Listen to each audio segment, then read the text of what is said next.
All Indiana Politics is your premier source for Indiana politics, focusing on issues that matter to you. I still want us to be the best in the Midwest. We can't afford another lockdown. Give the citizens of this country the relief they need. Education in the state of Indiana remains priority number one. In-depth, nonpartisan coverage. We don't know exactly where the economy will be in January. People are worried with good reason. Exclusive interviews with Indiana's political leaders. We have the resources here in the state of Indiana to care for those who are in need. Expert analysis on critical legislation. We need to reform those laws. This recovery is going to take some time. We've got to anticipate that there'll be a budget shortfall. From Wish TV, this is All Indiana Politics Podcast on the All Indiana Podcast Network. I'm Garrett Bergquist, government reporter for Wish TV and the producer of All Indiana Politics. Although Congress once again averted a government shutdown at the last minute earlier this month, the government is only funded through September 30th. Indiana Congressman Marlin Stutzman is a member of the House Budget Committee, so he's in the thick of those negotiations. I sat down with him to talk about which cuts are on the table and which are not. We also talked about the potential impact of the Department of Defense's civilian job cuts and a bill he's filed to put a time limit on federal regulations. With us now is Congressman Marlin Stutzman. Congressman, welcome back to the show. Thank you. It's great to be here. So the federal government is now funded through September 30th. What are you looking for between now and then to be a yes vote on the spending plan? Well, we've got a lot of work. We've passed the reconciliation portion out of the Budget Committee, which I serve on, and now that goes to the Senate. The Senate's got to do their work, but our committees of jurisdiction in the House will start breaking down each of those particular line items that they've been assigned to meet certain numbers. So we've got probably 2 months or so of committee work, and then we'll be getting those bills to the floor to get the final budget passed by the end of September. So we've got a lot of work. Summer's going to move fast, but we've never seen anything like this in Washington, with President Trump coming in with a mindset of reform and saving dollars and getting back to a balanced budget. And as a budget hawk, I've always been preaching that same message, and I'm glad that President Trump wants to return our federal government back to balanced budgets. Right now, based on where the Republican caucus is, where do you think we will most likely see cuts?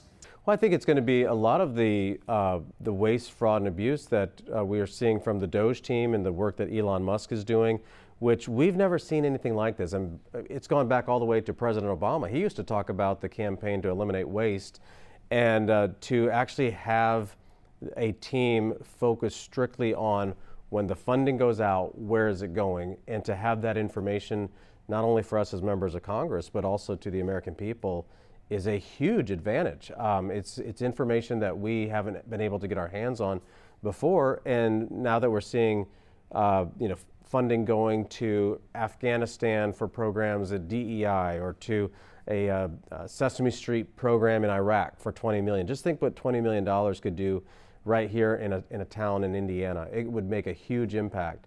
And so there's line item after line item. And one of the other big interesting points that Elon Musk was sharing with us members of Congress is that about $1 billion goes out every hour from the U.S. Treasury. And he said many of those transactions didn't even have a code or an explanation of where the funding was going to go. And so those are changes that are happening. And so I tell you what, I mean, we as the American people should be very grateful that somebody is actually finally getting that information, because we know that money is being used in places that the taxpayer would not be happy with. Will there be cuts to Medicare, Medicaid, or Social Security? No, I don't think there has to be at all. In fact, that's one of the things that, by going in and finding out where wasteful dollars are going, or where, even like a Social Security check that is still being sent out to somebody that's over 120 years old, cleaning it up. That's what our focus really is, I look at this as like a business that had bad management, and you have to come in and you have to clean up all the garbage bills that were being paid, and the slush fund that somebody had for themselves to pay for their gas, and things that didn't really weren't necessary for the business. It's the same thing with government. There's a lot of dollars that are going out from the taxpayer that are paying for things that aren't what we would all think of as important priorities. And so DOGE is giving us that information and where the funding is going, a lot of this cleanup can be done first and should be done first before any sort of cuts to Medicaid, Medicare, or Social Security. That doesn't need to happen. I think cleaning up the government is the most important priority. The Pentagon just announced that it's going to cut up to 60,000 civilian positions. Now, the Defense Finance Accounting Service is headquartered over in Lawrence. Not your district, but still your state. Will there be cuts at DFAS? Don't know all of those details yet. That's something that the new administration is working on. I know Secretary of Defense Pete Hegseth has an eye for cleaning up the Pentagon as well. I've got a lot of friends over at the Pentagon, and as large as that building is, it was only about 20% occupied. In fact, we're seeing that with other buildings too, that we're paying an enormous amount of rent, and it's only being occupied under 50% in some cases. So don't know what's going to happen and how it's going to affect us. My guess is most of the cleanup is going to actually happen in Washington, D.C., because that's where the bloated bureaucracies are. That's where this corruption or fraud or taking advantage of all of these, some folks, they're just taking advantage of the system because they haven't been told that they can't. And, there's an old saying in government is that if you don't spend it, you're going to lose it. And so people want to spend the money out of their budgets. That way they don't lose it in the next budget going around through the budget cycle. So I think there has to be a change in mindset with every person involved in government. How can we save dollars? How can we eliminate our deficit and ultimately our debt, which is $36 trillion, which is just hard to even comprehend how much that's going to cost the American taxpayer. Is there a risk that some of those civilian workforce cuts at the Pentagon might impact military readiness? Because in a lot of cases, these people handle payroll processing, there are some public safety positions, HR, that sort of thing. I don't think so. I mean, again, President Trump's top priority has been to make sure there's peace around the world. And in order to do that, you have to have a strong military. You have to have a military that's ready to defend. And also you have to have a president who's willing to go talk to the bad guys, and President Trump is willing to do that.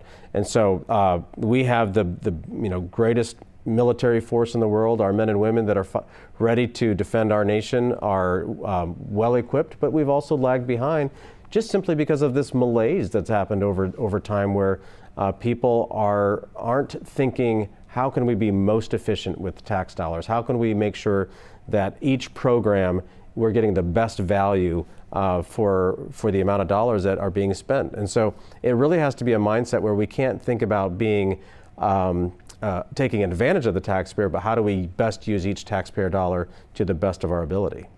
You have a bill in Congress called the Restoring Checks and Balances Act. What does that entail? Yeah, so it kind of goes back to this whole bloated government, bloated bureaucracy that we've seen happen over time, and it happens in corporations too. It happens in businesses as well. It's just like things life just keeps going, and all of a sudden you don't realize that, oh, we've got this program, we've got this program. Well, we don't even use that. We send checks out to this company, we don't even work with them anymore. It's just a cleanup that has to happen. So my bill that would eliminate every regulation at the end of 5 years, that every regulation would have a 5-year window, and then it would be up for renewal at the end of that 5 years, and then there would be a review, and there would be the opportunity to see if does that regulation make sense? Do we need to keep it on the books, or is it okay if it just goes away? And so too many times these regulations come in and are enacted, and they're there for years and years and are not even necessary or important to whatever industry that they may be a part of the regulatory agencies. So this is just a way to say, you know what, each regulation has a 5-year window. At the end of the 5 years, we can reevaluate and decide whether it continues on for another 5 years or if it needs to be eliminated, and we save taxpayer dollars. I was looking over the bill text. You have some exceptions in there as well? We do. I mean, it's not going to always be every, regulation. There's going to obviously be, you got military, there's going to be pieces there. You got, of course, the Department of Energy or IRS, and there's going to be some of those, and we want to just have an open mind to those and realize that, hey, some of these we're going to have to always have. But the broad idea is that we would simply just have most regulations. For example, they were trying to regulate the natural gas stoves. Well, obviously I opposed that and didn't think that was necessary for the Department of Energy to regulate our natural gas stoves out of existence. We were able to stop that, but it's those sort of regulations that need a sunset on them, and rather than letting the government just continue to grow and grow. It's a different day in Washington, and it's been needed for a long time. I've said that our country is coming up on its 250th birthday, and it's time for a colonoscopy. And so that's time to dig deep and look down into what actually is going on with all of the regulations. There's been an estimate of about $1.2 trillion in cost to our economy annually just by the regulations from the federal government. So we can definitely do better and make sure that our small businesses aren't over-regulated. Department of Ag is another one. Our family business works with Department of Agriculture, and there's labels that we do that are sometimes so, we'd go through 12 iterations of just trying to get a label established. And oftentimes some of those who are working for those agencies, they don't even know what the rules are. And so I think we need less regulations, not more. As we're recording this, President Donald Trump is expected to sign an executive order directing the beginning of the dismantling of the Department of Education. Now, that agency handles civil rights complaints within the education system, among other things. Will dismantling that department disadvantage minority students?